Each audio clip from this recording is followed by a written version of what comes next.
Ola a todos, hoxe estamos nunha das cidades máis bonitas do mundo, tanto que é coñecida como a Cidade Maravillosa. Vou vos dar unhas pistas, a ver, ten un entroido un poquinho máis grande que o de Verín, ten un estadio de fútbol que é bastante coñecido en todo o mundo, teñen o Corcovado, o Pau de Azúcar, Copacabana, que é este sitio no que eu estou agora, Ipanema, Garotas, Garotos. Claro, efectivamente, estamos en Río de Janeiro, unha cidade de contrastes e de contradicións, onde un pode atopar hotéis e favelas, samba e miseria, sol e chuva, que tamén teñen montaña e mar. E todo ese carácter contrastado ven dado en boa parte ou en boa medida polas profundas transformacións que foi sufrindo a cidade en toda a súa historia, desde a etapa colonial ata do agora, e pasando sobre todo por as grandes oleadas de inmigrantes que chegaban aquí á cidade. Entre eles, chegamos os galegos e din que traballamos moito, ou eso foi o que nos adiantaron os amigos que imos coñecer esta noite. Imos coñecer a Antonio, que agora vive no barrio de Botafogo. Imos coñecer a Benjamín, que leva aquí máis de 50 anos, ou a Alejandro. Todos forman parte dun grupo de gaitas fantástico que ides coñecer de contado e que está dirixido por un gaiteiro novo e brillante chamado William Monroe. Entre uns e outros, pois intentarán axudarnos a movernos por esta cidade entre a samba e a muiñeira. En fin, que os cariocas a nós parecennos fantásticos, gostamos moito deles. A ver vos que decides. Moro num país tropical, abençoado por Deus e bonito por natureza. Isto é Río de Janeiro, a cidade maravillosa, pero que realmente é maravillosa, preciosa. Montañas, lagoas, morros, praias e unha vexetación apabullante pintan a paisaxe tropical da que durante décadas foi a capital do Brasil. Pero o engado de Río non está só na súa paisaxe, nin no seu clima, porque de feito nos pillamos la coberta de nubes. A esencia debe estar na súa alegría, na sensualidade, na provocación, na paixón e nos contrastes, porque Río é luxo e miseria ao mesmo tempo. Pero para non perdernos no medio de tanto contraste, o mellor é que busquemos os amigos que nos van guiar por Río. Velaquí os tendes, galegos que levan aquí media vida, todos traballaron duro, todos coñecen as luces e as sombras da cidade maravillosa, e todos senten que por moi fermoso que sexa este lugar, non hai nada como a súa soñada Galicia. Por moitos anos que eu levo aquí, non, donde nací, está aquí dentro, non ten, está dentro do corazón. Galicia é respeitada no mundo todo, polo que sabemos, polos xornais, polas revistas, e para nós é un grande orgullo pertenecer a Galicia. Somos gallegos de alma e corpo. Din que en São Paulo traballan e que en Río van á praia. Não, em São Paulo eles são mais nervosos. São mais nervosos, porque não tem a praia, não tem o pagode, o samba. Aqui temos as tentações, né? As tentações aqui são grandes.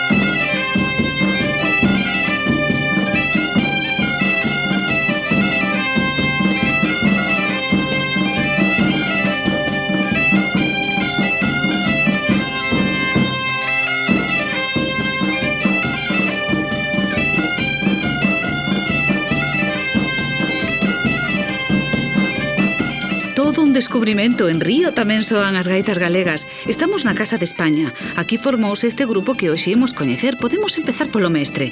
É un home ben curioso. É o único que toca en pechado, pero un dos máis novos. Chámase William, que a verdade é moi galego, non soa. E vive na cidade, pero en plena selva. Vive aquí.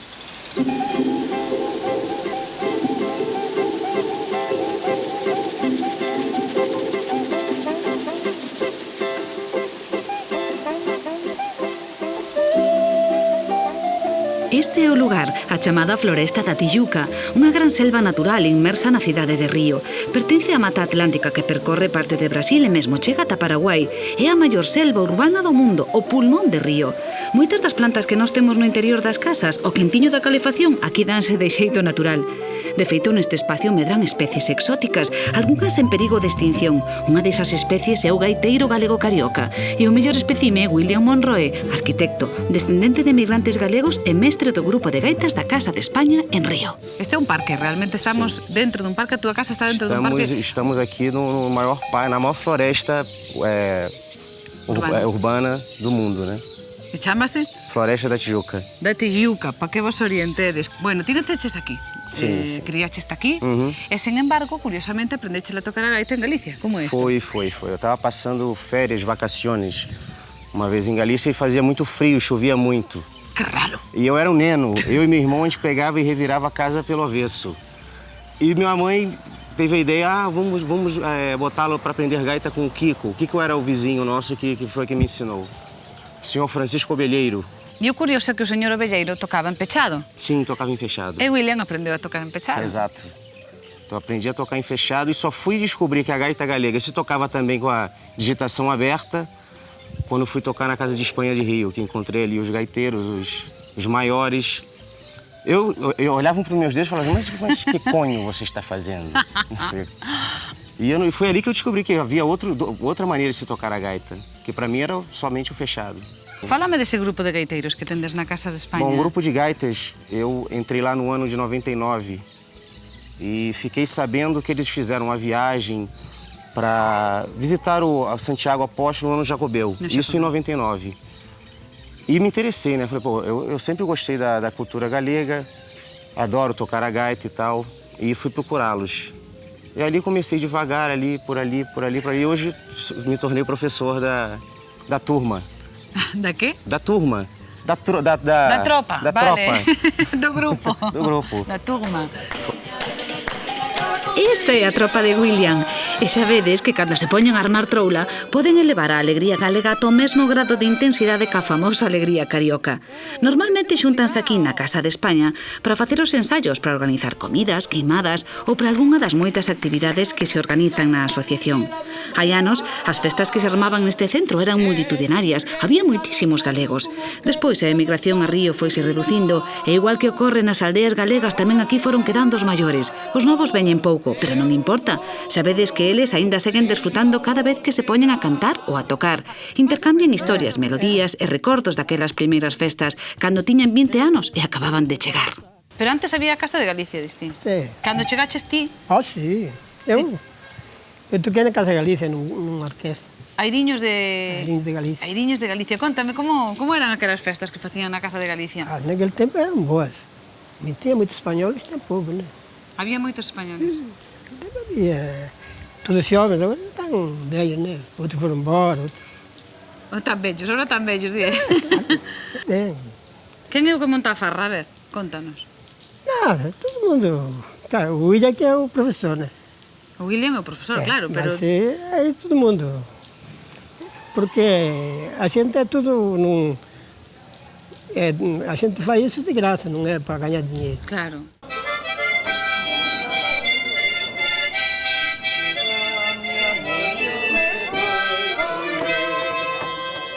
Agora xa xubilados, todos eles senten a nostalgia polo que queda atrás, a xuventude con todos os seus momentos divertidos e os momentos duros, a nostalgia pola terra e polos soños que tiveron que abandonar.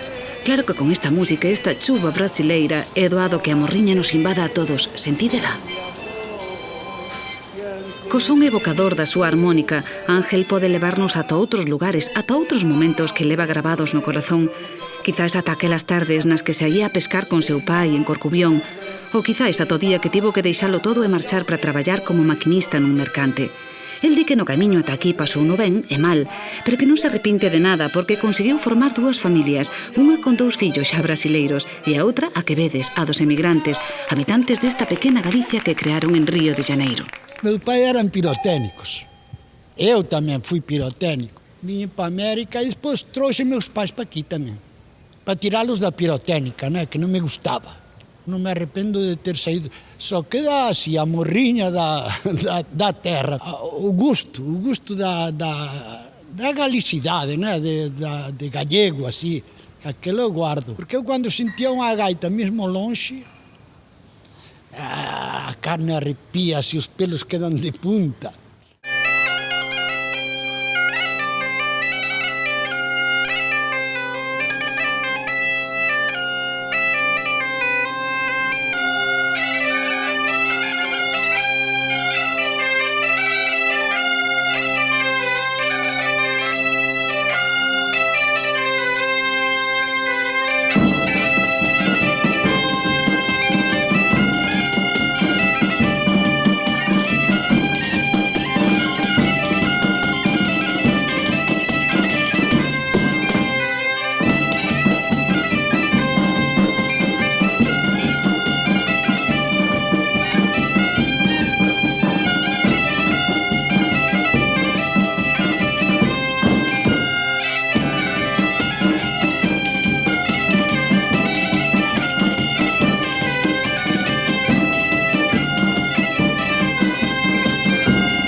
Fala-me de Rio um pouco, tu eres arquiteto. Sim, fiz a faculdade de arquitetura. Eu sempre gostei muito de desenhar, sempre estive muito ligado ao mundo das artes. Gosto de pintar, de tocar instrumentos e tal.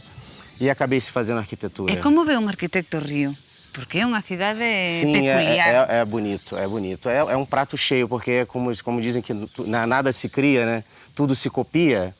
Mas a paisagem urbanística de Rio é complicada. Não é complicada. Temos aqui as praias, as florestas, mas também temos o problema da marginalidade, que está crescendo muito. Então essas encostas, os montes todos já estão sendo ocupados, estão devastando a área florestal toda para construir casas. E as pessoas não têm trabalho, ganham mal, e é um problema, e aí cresce muito a marginalidade, né? Rio 40 graus, cidade maravilha, purgatório da beleza e do caos. Rio 40 graus, cidade maravilha, purgatório da beleza e do caos. Capital do sangue quente do Brasil, capital do sangue quente do melhor e do pior do Brasil. As favelas son outro mundo, unha realidade paralela que naceu como consecuencia das grandes oleadas de migrantes que chegaban desde o noreste de Brasil. Aquí non se vive, só se sobrevive. Non hai Estado, nin dereitos, nin rexistros, nin os servizos máis elementais. É un mundo gobernado pola delincuencia e polos narcotraficantes. Esta que vedes é a favela da Rosiña. Ten tantos habitantes como a cidade de Lugo. E como esta, existen outras 900 favelas máis. E a Rosiña é das mellores. De feito, está participando en varios plans de desenvolvemento como un de saneamento e outro de integración urbana. Para o goberno brasileiro, esta é unha favela exemplar, pero a realidade é que segue sendo un submundo marxinal, tanto que só achegarse para gravar estas imaxes pode resultar tremendamente perigoso. Foi cando empezaron aquí chegar inmigrantes masivamente, ou como ocorreu isto das favelas? Sim, isso aqui foi É difícil falar como começaram, porque vão fazer grandes obras, abre-se uma autopista em tal lugar, precisa-se de funcionários para abrir aquela autopista. Só que o problema é que teve muita imigração do Nordeste brasileiro para o Rio. Precisava de mão de obra. Eles vinham, acabavam as obras, depois não voltavam para a terra, porque ganhavam pouco também, ganhavam mal, não tinham dinheiro para voltar para a sua terra. Acabaram se estabelecendo ali, um fez um barraquinho ali, outro fez outro barraquinho ali. Depois de 10 anos, esse barraquinho, ele teve um filho, esse filho já teve outro filho, e a coisa foi crescendo até ficar essa coisa desordenada. É certo que a estrutura dunha favela, dunha casa, dunha favela, vai medrando en alturas conforme se van incorporando novas xeracións? Claro. Para mim, são os maiores engenheiros e arquitetos que existem no mundo, porque eles, com 4 metros quadrados, eles levantam um prédio de 6 andares. Não convivem de nenhuma maneira esses dois rios, não? Não, vidas separadas? Sim, são separadas. É um conflito. Eu não sei explicar, mas é um conflito grande e como anda a história, me parece que não tem volta. Porque as favelas só tendem a crescer, o desemprego só tende a crescer e a coisa vai piorar. Pero como se dun eclipse se tratase, hai un momento do ano no que os dous mundos paralelos de Río se xuntan. Son días nos que ricos e pobres se miran a cara e bailan baixo o mesmo son, o son do samba e do carnaval. O seu ritmo desenfreado invade o todo, e a todos.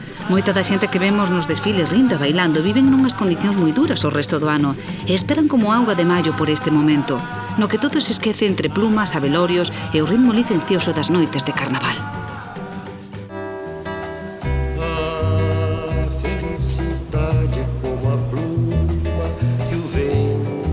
Tras a festa, a cidade esperta dun soño resacoso e cada que envolve o seu lugar, e Río volve a dividirse en dous mundos que conviven moi xuntos, pero sin tocarse. Precisa que haja vento separar a felicidade do pobre parece a grande ilusão do carnaval. Os ricos tiñan que ser menos ricos e os pobres menos pobres. Eu son voluntario en 3 proxectos de caridade, e iso me dá unha satisfacción moito grande. Primeiro, porque eu pasei moita fome na España. Eu cheguei aquí e se non fose a xente, algunha xente moito caritosa que me concedeu emprego e me acolleu ben, eu non sei como sería. Entón, eso que me fixo, recoñecer o que eu xa pasei, e o que eu hoxe son, pegamos as sobras que son dos restaurantes, sobras boas, facemos unhas quentiñas, unhas marmitas, e fomos despachando por aí pola cidade, onde están os pobres dormindo, mal abrigados, nos damos colchóns, nos damos tamén roupas para se cubrir. O necesario para min sería que todo o mundo tivese unha casa para vivir, que tivese un empleo, se fose na favela, fose no monte, fose na cidade, fose onde quiser, que tivese unha casa digna, que tivese unha vida digna, porque aquí ten moita xente que vive abaixo da pobreza.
Se a samba é o ritmo que identificamos co carnaval e co sambódromo, quizáis o son co que identificamos estas praias infinitas e este que oímos, a bossa nova, un xénero que naceu aquí a finais dos 50, cando un grupo de músicos talentosos, entre os que estaban Tom Jobim, Vinicius de Moraes ou Joao Gilberto, buscaron un xeito máis intimista de expresarse.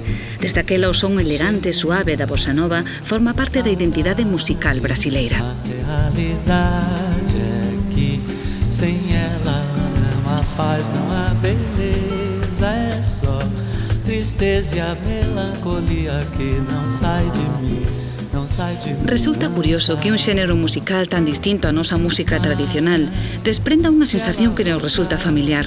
Quizás porque entre a saudade brasileira e a morriña galega non hai tanta distancia. E se falamos de música, todos os camiños poden chegar a cruzarse. No norte de Brasil poderíamos atopar pezas que nos recordan as pezas galegas? Sim, recordam os alalás e recordam aquelas cantigas de aldeia e tal, com os versos bem marcados, com rimas. E que temos em comum? O ritmo parece, e a enxebreza das coisas. Mas a gente encontra o ritmo muito, a coisa parece que está ali enraizada. Não partiu para esse lado pop. Eles têm os instrumentos rústicos como a zabumba, a sanfona, e conservam ali essa tradição. Eles não se modernizam. O máximo é botar um microfone na frente e já fazem uma festa. O brasileiro, em geral, a música galega não lhe cai? Não lhe cai. Por quê? Por que não lhe cai? Prefere, a nossa cultura aqui é completamente diferente da de lá. O nosso ritmo aqui, a gente está acostumado com samba, pagode e música eletrônica, então uma gaita galega, um tambor e duas pessoas bailando uma munheira não é o estilo do brasileiro. Não. Teve a mescla de África, com italiano, com holandeses e nosso ritmo é outra coisa. Colaboras com um grupo de música medieval que se chama A Tempo? E em paralelo a gente eu toco num grupo de música medieval chamado A Tempo.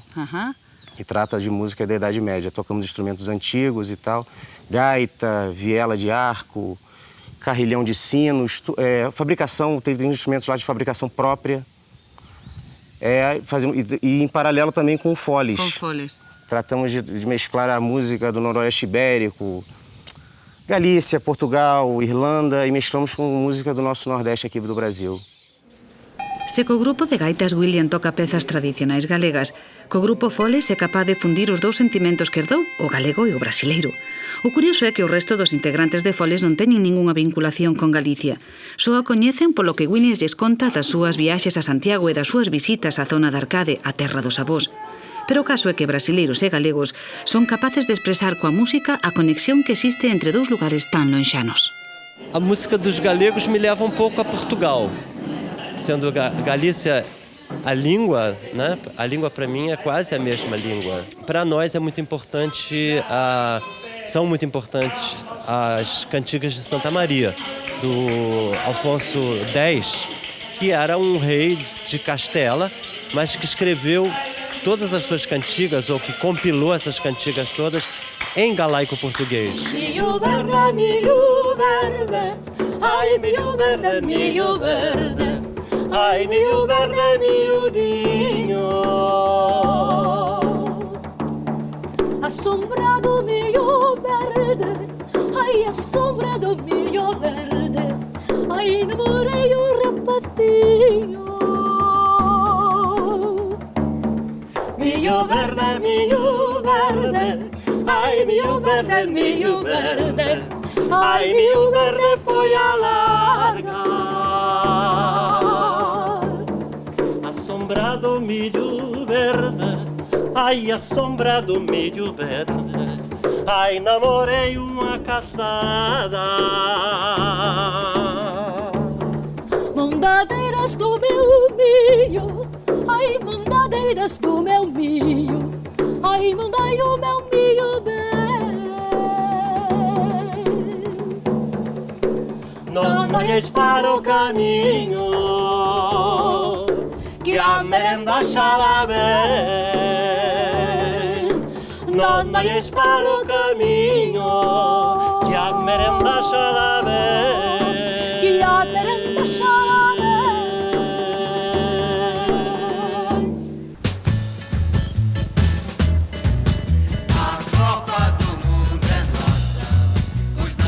Estamos en Brasil e algún xa se estará preguntando que non van falar de fútbol. Aquí o fútbol é unha relixión e a súa deusa a bola. Os fiais esténdense por todo o país e un pode velos nas praias xogando con total devoción. Unha paixón que demostra o tremendo culto ao corpo que teñen en Río. Hai xente facendo exercicio por todas partes, garotos e garotas, grandes e pequenos. Por algo di a canción que cos brasileiros non hai quen poida. Claro, é que con estes corpos quen vai poder? Todo isto forma parte da imaxe turística da cidade, pero non sempre foi así. A principios de século, os gobernantes pretendían outra imaxe de Río, querían a converter nun pequeno París modernista. Decidiron edificar fermosos edificios, abríronse avenidas e trazáronse parques, pero para iso, primeiro tiveron que derrubar todas as casas humildes que estorbaban. A consecuencia foi a expulsión masiva de miles de persoas que vivían nos barrios do centro da cidade cara a outras zonas máis afastadas. Boa parte dos expulsados eran emigrantes. O novo lugar no que se estableceron daquela marxinal é hoxe Ipanema e Copacabana. Historias como esta coñecémolas grazas a Erika Sarmiento, unha descendente de galegos que traballa no Arquivo Nacional e que o sabe todo sobre a nosa emigración. Había que barrer, o sea, había que limpiar a cidade, ¿no? E para limpiar é necesario que toda aquela población marginal, as clases máis pobres, obreiras, é necesario que saliese dali e buscasse a vida em outro sítio, porque se construiu grandes avenidas, teatros, ¿no? Entonces aquele era o sítio para a élite pasear. Por zonas de Galicia, unha das zonas donde máis emigrantes viñeron a Río foi Santa Comba, non? De Santa Comba creo que viñeron moitos emigrantes. Santa Comba é o pequeno Río de Janeiro. Hai estudios do século XVII, XVIII, que diz que os arrieiros de Santa Comba pois emigravam hasta Portugal a vender as mercadorias. E aí pudo haver um intercâmbio, uma influência muito grande dos portugueses, porque toda a migração galega está muito unida a Portugal. En Santa Comba, por exemplo, todo o mundo oía falar de Río. Todo o mundo tiña algún pariente ou coñecido que emigrara a Río. É curioso porque hai uma rua que se chama Brasil, não? E vas allí e é verdade, um dia, porque eu estive muitos meses em Santa Comba, no concelho, investigando para a minha tese e baleirando ali, como se diz, nos arquivos. E quando passava pelas ruas, um dia, pois um senhor falando com uma senhora assim, tu é um galego raríssimo. E disse, ai, meu Deus, este estuve no Brasil, pero muito chato, porque ele falava assim, como com um acento de Brasil. Algo que te recoñeciste. E galego, pero increíble. Ele dizia, este brasileiro, não? Porque chamam brasileiro. A minha abuela também chamava de brasileira, porque sigue sendo galego, sigue sendo do sítio, mas quando passas 30, 40 anos fora, a gente vê o cambio, vês que has cambiado, que não eres como do sítio, é que é impossível seguir igual. E pasalle un pouco como a túa abuela, Xulia, que me dicías antes, que non é nin de alá, nin de aquí, quedou no medio do Atlántico. Quedou no medio do camiño. Sí, sí.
As investigacións de Erika sobre a nosa emigración son como un reencontro co seu pasado. Por iso, para ela, bucear no arquivo non é só un traballo, senón tamén unha necesidade de saber que ten moito que ver cas súas raíces. Erika naceu en Río porque un día a súa avoa Xulia tivo que emigrar, pero nunca conseguiu adaptarse de todo. Por iso, o corazón da neta de Erika ten unha metade carioca e outra galega.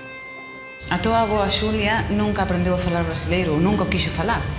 Não, ela falava mesclado, pero o que passa é que para os galegos é muito difícil falar o português, igual que para o brasileiro é muito difícil falar o galego. Bueno, porque como nos entendemos, para que vamos a forzar?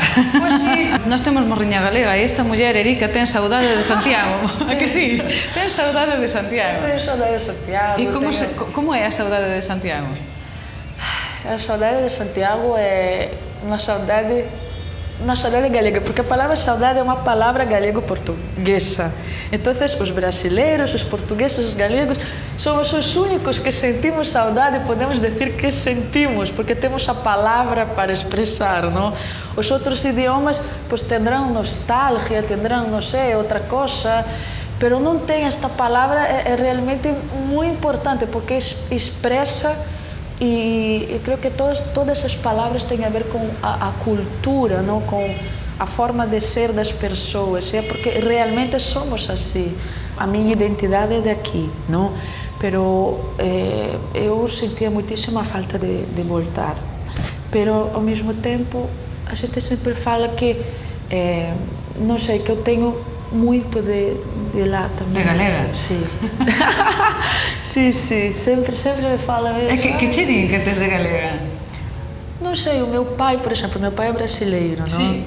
E ele casou-se com uma galega. Vale, queridas galegas. Então, ele disse que, não sei, que o comportamento talvez mais, não sei, concentradas, não sei, as pessoas aqui riem mais, mas isso não quer dizer que seja mais triste, é a forma que tens de rir, de gesticular, de pensar as atitudes que tens. Aquí a xente máis extrovertida. Mais extrovertida, mais informal. Não sei. O meu pai, por exemplo, é mais informal, a minha mãe é mais formal. Más festeiros tamén, non? Como máis alegres. Máis festeiros, sí, máis alegres. Pero unha vez máis ten que ver, creo eu, co sitio, claro. Ten que ver co sitio, claro, a ver como se vai ser un serio, calado e quieto en Río. É bastante difícil, non? Sí, pero a veces eso me agobia este exceso de informalidade. Ai, canto de galega ten esta muller! melhor ser alegre que ser triste. A alegria é melhor coisa que existe, é assim como a luz no coração.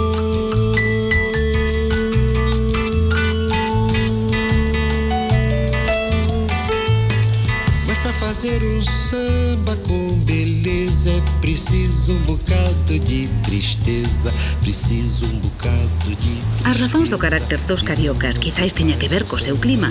Isto é o trópico. A xente de Río vive máis fora da casa que dentro. O ambiente sempre é intenso.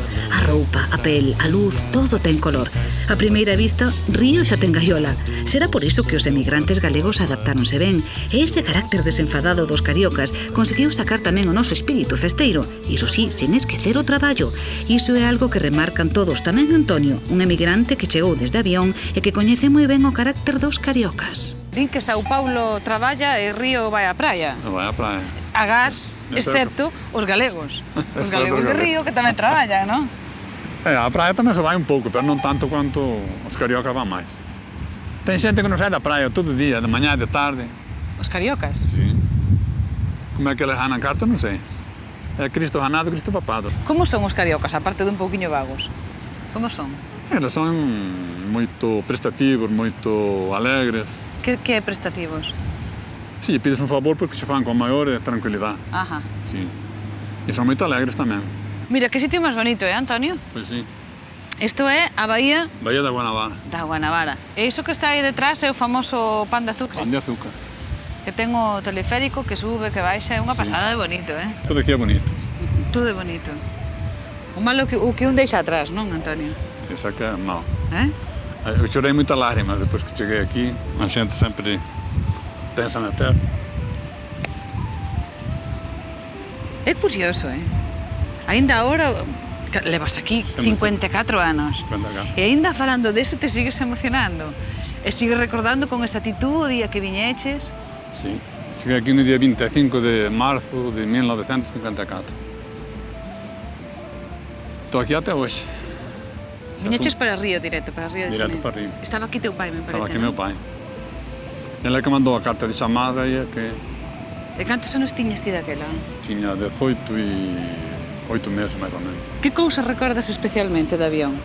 Que che ven a cabeza de vez en cando? Aquelas festas que tiña por lá. Xuntabas aquela xente toda, aquela era unha farra. E despois tiña a ser follada, xuntabas os mozos e as mozas iban a ser follare.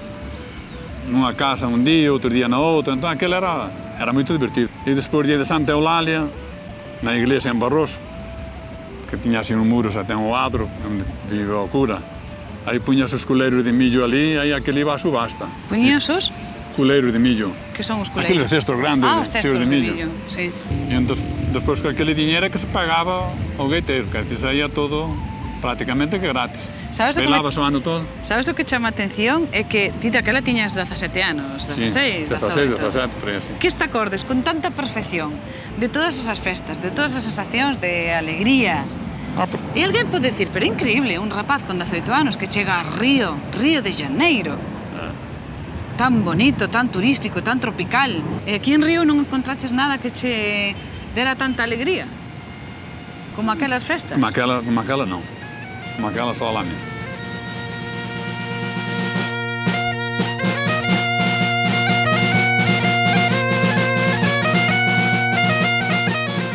Antonio nunca esquecerá aquelas romerías de avión. Para él era o mellor lugar do mundo. Nin o trópico, con toda a súa beleza, puido consolalo do seu desarraigo. Para él foi un drama ter que marchar, é lóxico. Só temos que intentar imaginar o que puido sentir un rapaz con 17 anos que na vida vira máis mundo ca súa aldea. Esa viaxe desde Galicia interior dos anos 50 ata o porto do Gran Río de Janeiro foi todo unha catarse. Claro que se o desembarcase atopou cunha beleza tan impresionante como esta, seguro que aquel rapaz polo menos xa sorriu. Ela menina que vem e que passa num doce balanço caminho do mar. Moça do corpo dourado do sol de Ipanema, o seu balançado é mais que um poema, é a coisa mais linda que eu já vi passar. As garotas, as famosas garotas de Río. Así é como lle chaman aquí as rapazas. No Brasil e no mundo inteiro, todos lle cantamos algunha vez a beleza da garota de Ipanema, por exemplo. E sí, señores, as cariocas son moi guapas. Sin embargo, os galegos que emigraron a Río case todos enmozaron na Casa de España e acabaron por casar con mulleres galegas. Vai ser, señoras, que as galegas somos irresistibles. Bromas aparte, isto tamén lle pasou a Benjamín. Chegou no 52 desde Rebordelo e traballou como conductor de camións. O teu futuro empezou a construir teu pai, que veu antes que a ti. Sí. Creo que tiña unha funeraria na Bahía. Ah, non, que tinha, é un irmão dele. Mas, un irmão dele. O meu pai aqui era serralheiro. Serralheiro é quen traballa con ferro, ferreiro. Sí. E que era isto de que iba a Galicia, facía un fillo e volvía? Ele, por exemplo, ele passava aqui um ano, ia lá, facía um filho, volta... Foi assim 4 vezes. É 4 filhos, são 4 filhos. Pois tua nai debía estar encantada, Oh. Ti te viviches as 3 partes. Quedaches alá, sin o pai que estaba aquí. Foches emigrante. E estuveches aquí sin a xente que estaba lá. Cal é a peor parte? Olha, eu hoje não posso reclamar de nenhuma, porque, bom, eu tive uma vida maravilhosa. Tive a vida que pediu a Deus. Muita saúde, e uma família maravilhosa, então não posso reclamar de nada. Ti non te queixas de nada, para ti tudo foi fantástico. E por riba vives na cidade maravillosa.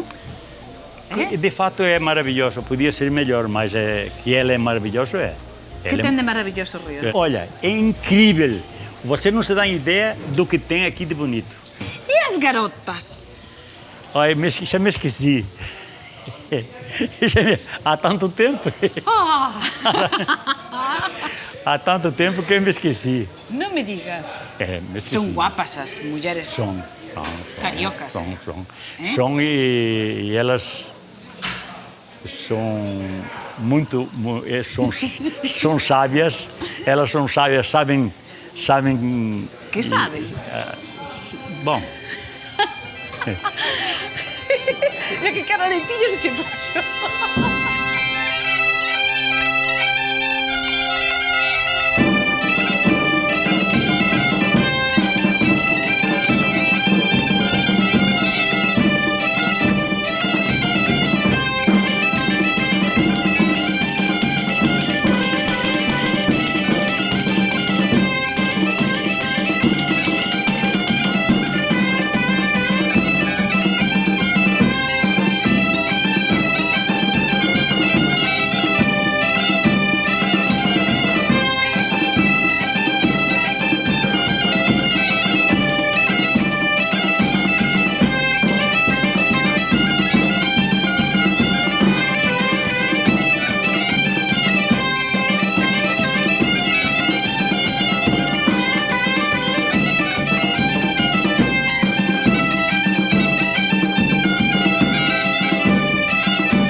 Onde tocades aqui a gaita? Cando vos xuntades os gaiteiros? Não, eu aqui em casa, se eu tocar a gaita, me matam. Por quê? Pelo barulho que faz aqui, os vizinhos já vão ficar com os cabelos em pé. Mas eu toco lá só no Centro Galego. Aqui não tocas nunca? Aqui eu não toco. E não tocas a boa de vez em quando? Ah, sim. Pô, né, nessas ocasiões. Uma festa aqui, uma festa ali. Ela, Tetequinho, me toca aquela, que aquela ali eu gosto muito. Aí eu vou e toco. Como te chama a boa? Tetequinho. Tataquinho. E Tataquinho toca unha peza. E ela, sim. Mírate con esa carinha de volver. Se emociona. Ela fica emocionada.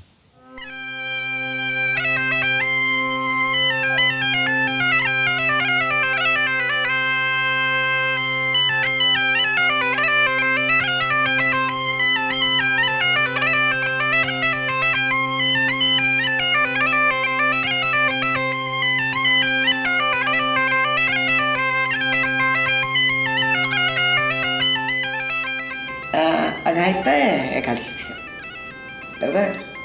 Creo que había máis gaiteiros na familia, meus bisabuelos, iso gustaba iso do folclore de Galicia. E aquí, claro, quando ois unha gaita é distinto do que quando ois en Galicia, que ali hai muitas. Aquí, quando ois, é...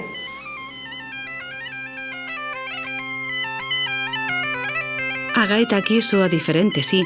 porque o fermoso e exuberante trópico queda moi lonxe, tanto que moitos dos que alá foron xa non volveron, non puideron ou non quixeron.